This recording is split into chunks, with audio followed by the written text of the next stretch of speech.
پاکستان وایي افغان طالبان مو د سولې خبرو لپاره رابللي دي. ګرانو کتونکو السلام علیکم، وخت مو په خیر، ستړي مه شئ. ویډیو را سره تر پایه پورې وګورئ او زموږ دغه چینل هم سبسکرایب کړئ. پاکستان وایي افغان طالبان مو د سولې خبرو لپاره پاکستان ته رابللي دي. د پاکستان د بهرنیو چارو وزارت په یوه اعلامیه کې ویلي دي په قطر کې د افغان طالبانو د سیاسي کمیسیون یو پلاوي ته پاکستان ته د سفر بلنه ورکړې ده او دا پلاوی به نن دوشنبه اسلام آباد ته رسیږي. اعلامیه کې دا راغلي چې دا پلاوی به له بهرنیو چارو وزیر شاه محمد قریشي سره وګوري.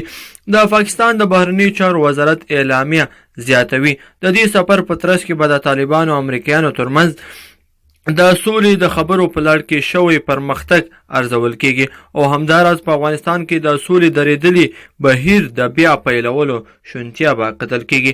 اعلامیه کې راغلي د بهرنیو چارو وزیر او د افغان طالبانو د پلاوي ترمنځ د کتنې لپاره پروګرام یا اجنډا د بشپړېدو په حال کې ده. یاد دې وي چې په قطر کې د افغان طالبانو د سیاسي دفتر ویاند سهیل شاهین پرون سې شنبه منلې وه چې دوی یو پلاوی به د پاکستان حکومت په بلنه اسلام آباد ته سفر کوي.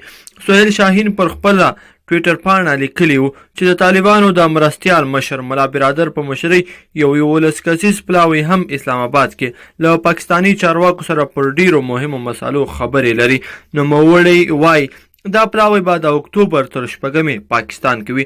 په ورته وخت کې د افغان ولسمشرۍ ماڼۍ ویاند صدیق صدیقي خپل ټویټر کې لیکلي سوله یې لومړیتوب دی خو په دې شرط چې د افغان دولت په مالکیت او مشرۍ وي.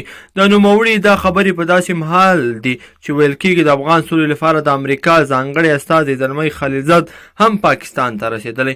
د ارګ ویاند صدیقي خپل ټویټر کې لیکلي د سولې داسې بهیر چې افغان دولت یې مالکیت او مشري ونه لري هیڅ ډول پرمختګ به پکې ونه لیدل شي. د افغان ولس یو مهمه غوښتنه همدا ده.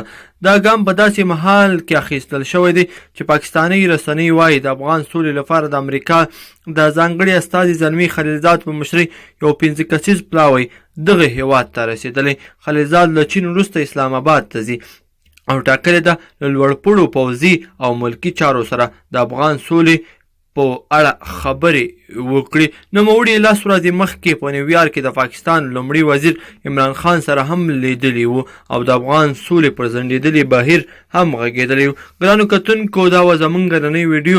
که مو ویډیو خوښه شوې لایک کړئ او نورو دوستانو سره هم شریک کړئ.